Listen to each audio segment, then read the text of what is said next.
On June 18, 2026, the United States Department of Justice released a legal opinion which is summarized by the following. Federal disability rights laws don't require states to provide services that allow people with disabilities to remain in their homes rather than in institutions. In other words, this legal opinion could lead to states only allowing people with mental disabilities who live in institutions to be provided with necessary services.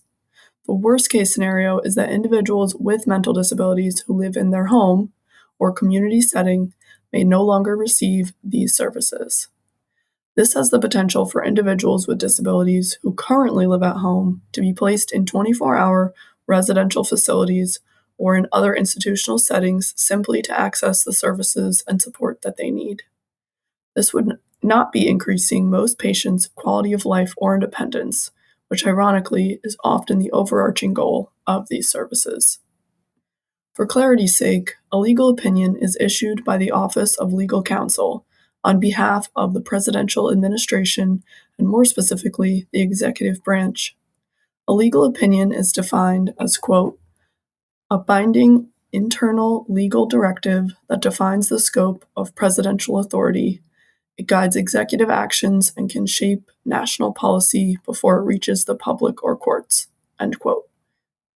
While they are not court rulings, a legal opinion functions as law within the executive branch unless overturned by Congress. Additionally, if two governmental parties or departments disagree, the legal opinion becomes the final solution. Critics of this legal opinion worry that while this potential reduction on disability services is not law, it's a slippery slope. Some experts argue that this could be a precursor and that the U.S. Department of Justice may begin to rescind or reduce future services for those with disabilities, and again, serve as legal directives unless overturned by Congress. Additionally, the potential implications of this legal opinion directly contradicts a Supreme Court ruling in 1999, which stated that placing an individual with disabilities in an institution in which they do not need is discrimination. It's estimated that if this legal opinion were to be followed by all 50 states, the lives of nearly 50 million disabled people would be severely disrupted. The overwhelming majority of these individuals are estimated to be legal adults, and this projection of 50 million people is only including the individuals with disabilities, not their families or caregivers. We'll now hear from John Robinson, founder and CEO of Our Ability and this podcast, regarding his thoughts on this most recent legal opinion. The June 18th ruling here in 2026 on the Olmstead Act and the American with Disabilities Act, that services in the home do not need to be provided to individuals with disabilities, is troubling, to say the least. Let's take a step back.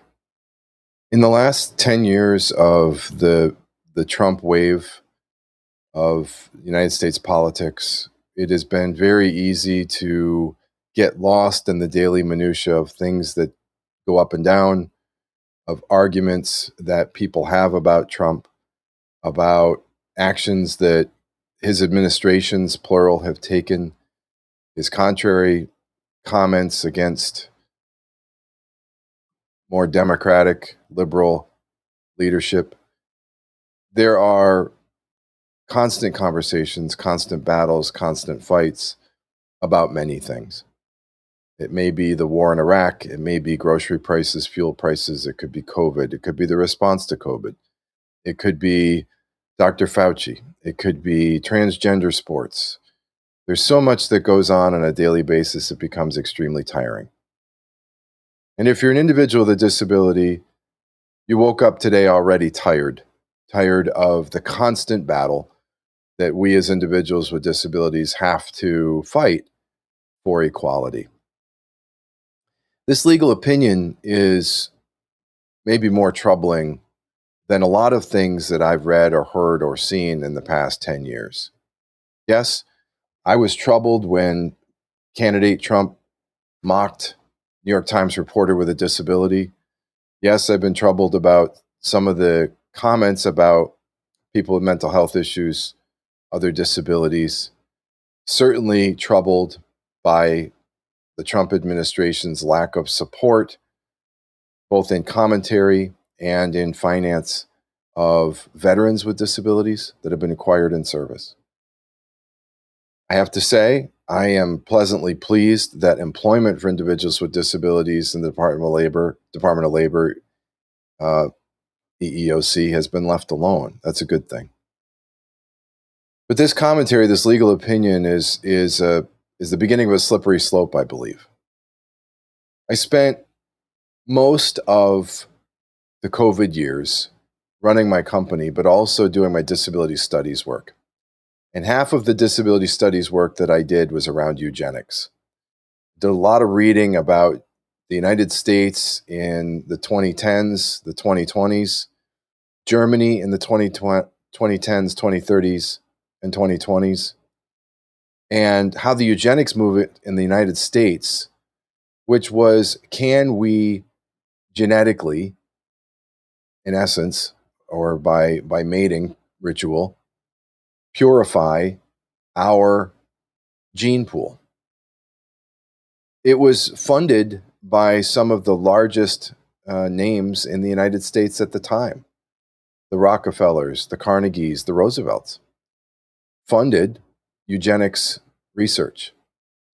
And the eugenics research that was done also was done in conjunction and in support in Germany. And the Nazi movement used it as a way to start fueling the purification of their gene pool. We know how that turned out in Germany in the late 30s.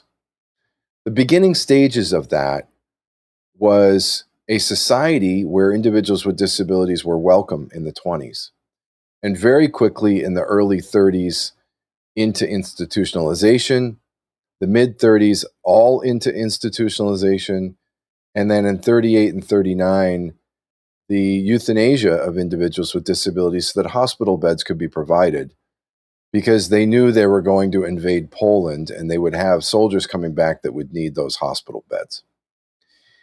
That's the beginning of what happened at World War II. And that's how the eugenics movement had an impact on the loss of rights by people with disabilities in Germany.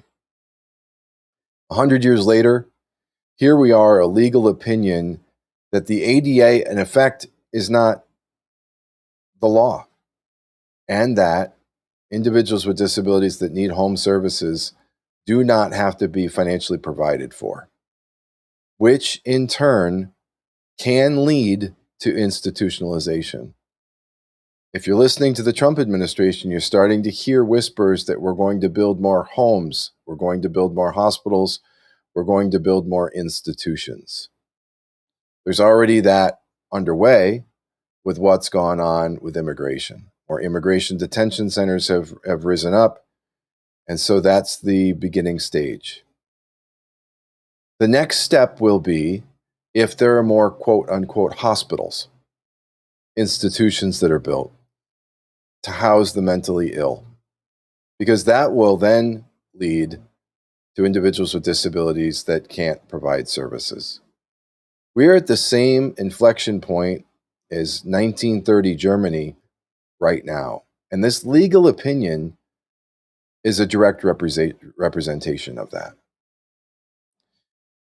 Be aware, as an individual with a disability, as an ally of an individual with a disability, that your vote, your voice, your words can matter in this. And while it may seem down in the weeds when we argue about gas prices and grocery prices and the war in Iran, the reality is it's not in the weeds, because 1 out of 5 Americans have a disability. And probably 1 out of 10 have an intellectual, developmental, or mental health disability. They are your brothers and sisters and cousins and neighbors.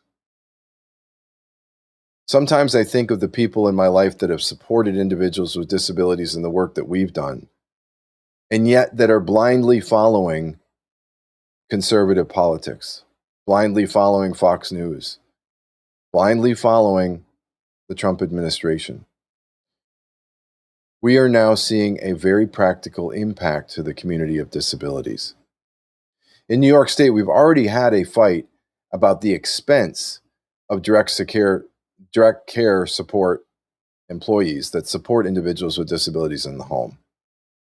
I lost a good friend in the last year when their caregiver didn't show up because they weren't being paid. This is very real. And if the ramification is that the federal government decides it's less expensive to house us, then the next step will be to house all of us. And you don't have to look much in the past to find the proof of that. Be aware of what's going on. Listen, pay attention, read, post, support the community of individuals with disabilities. Thank you.